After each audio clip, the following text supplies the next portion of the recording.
In the near future, a satellite capsule known as Pilgrim is coming back from Mars with soil samples that will hopefully confirm the existence of alien life. Unfortunately, the Pilgrim gets damaged by asteroids and ends up veering off its course. Now the crew of the International Space Station must intercept the Pilgrim and retrieve the sample. After helping Rory suit up for a spacewalk, the rest of the crew rushes to their places to help Rory navigate through the rescue. Rory floats outside to reach the station's mechanical arm and guides it to catch the Pilgrim, which suddenly comes at great speed and causes the whole station to shake when they make contact.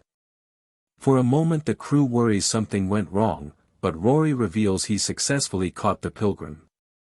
Afterward, paralytic astrobiologist Hugh carefully begins testing the sample and is pleased to discover an almost fossilized single-cell organism in the soil. He tries to reanimate the organism, but there's no reaction, so he decides to mimic the atmosphere from Proterozoic Earth by adding a growth hormone.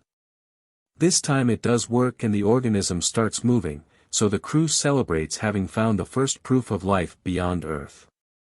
Soon the news outlets on Earth are covering this amazing discovery, so the crew appears on TV to show their work in the station and how everything works for kids to learn, including explaining how astronauts go to the bathroom. A particular school has been given the honor to choose a name for the organism, and the kids decide to name it Calvin, which is celebrated by a huge crowd on the streets. Sometime later, Dr. Miranda checks on David's health as she expresses her concerns because David has been in the station for 473 days, which will soon become a new record. His atrophy has accelerated and he's close to his radiation limit, but David doesn't care. After having been in the military and fought in the war, David prefers to be up here where people aren't nasty to each other. The next day, Hugh discovers Calvin has grown very quickly and now it consists of hundreds of cells that are developing a neural network. Each of these cells can perform functions independently, which means each cell is simultaneously a muscle cell, a nerve cell, and a photoreceptive cell. Commander Cat describes Calvin as being all brain, all muscle, and all eyes. Hugh notices that Calvin is developing appendages, so he tries to make contact, which successfully causes the cells to move and take interesting shapes. Later, while the crew has dinner, Engineer Show gets to watch a live stream of his wife giving birth and meets his newborn daughter.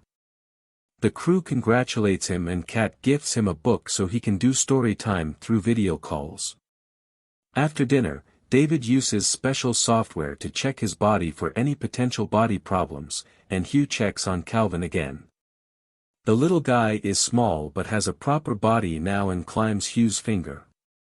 A few weeks later, the crew is shocked to suddenly hear an alarm coming from the lab. Rory rushes inside and quickly takes care of the malfunction, but Miranda doesn't understand how it could happen. Hugh thinks he must have overseen something, so Rory and Miranda immediately scold him, reminding him to be careful because they don't know what they're dealing with.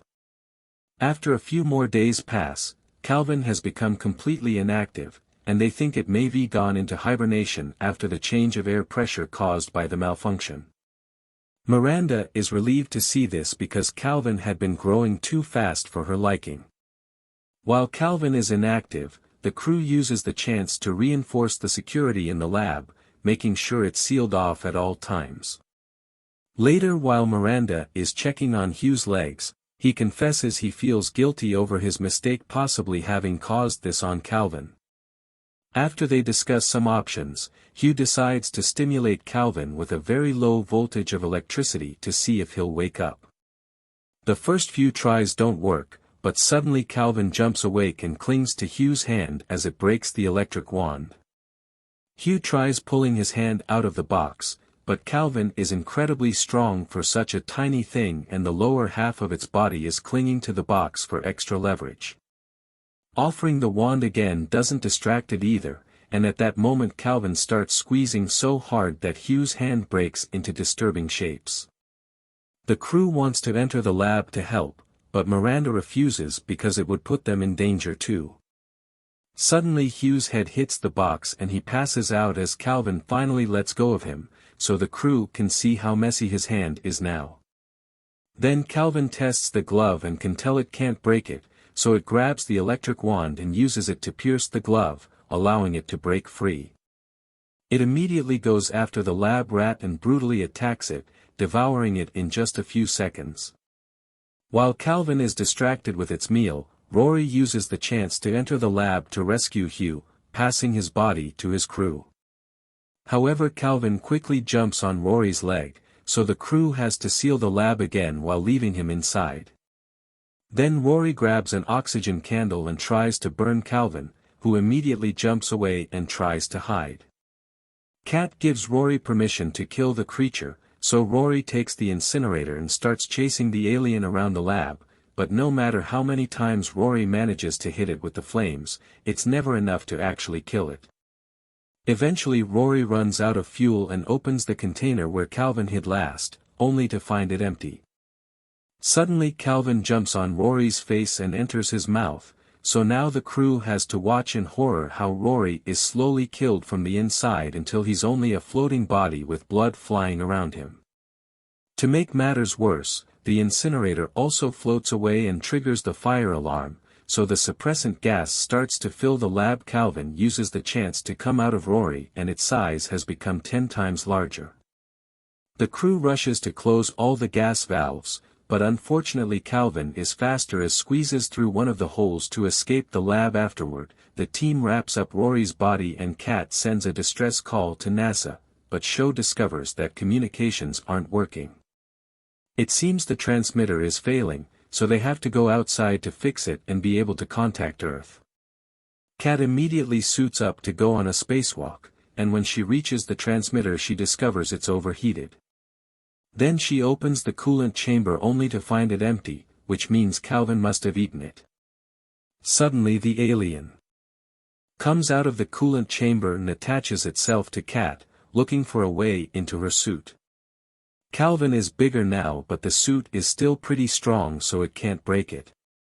Kat closes the coolant valve and rushes back to the airlock, but as she moves she discovers there's liquid in her suit because Calvin has damaged her coolant tube. The liquid is making it very hard to see, so she has no choice but to jump to reach the airlock faster. It's a risky move because she has to unclap, causing her to hit the station and roll around a bit until she finally reaches the airlock. David quickly suits up too and rushes to help her, however Kat's helmet is filling with water and she's already drowning. Wanting to bring Calvin down with her, she grabs the airlock's lever and holds onto it so David can't open it. In a few more seconds Kat sadly drowns, and the crew has to watch her body float away. Unfortunately Calvin catches on the plan and jumps on top of the station before the body goes too far away. The crew cries for their commander until Hugh reminds everyone they need to do something to keep Calvin out of the ship since it's obviously still alive and unaffected by the vacuum. Since the thrusters are the only way in, they keep an eye on the temperature sensors to keep track of Calvin. Whenever the alien comes close to a thruster, Sho turns it on to try to blast Calvin away, but all this continuous blasting causes the station to shake and veer off course. Sho has no choice but to use the remaining fuel to put the station back in orbit, which allows Calvin to sneak inside again. Afterward Hugh proposes a theory.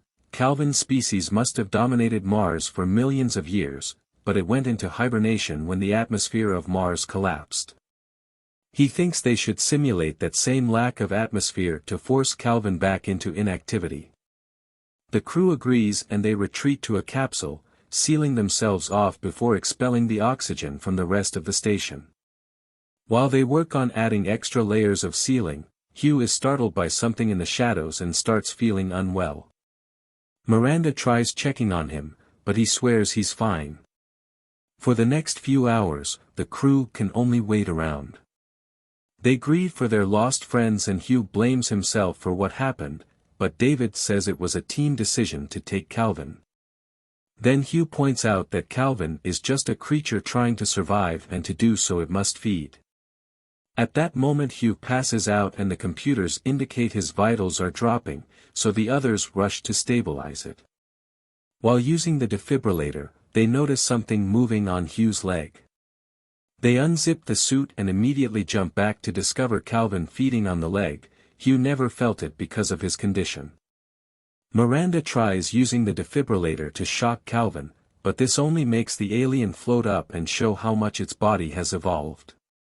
The crew immediately rushes out and accidentally splits up, so Sho has to hide inside a sleeping pod before Calvin can catch him.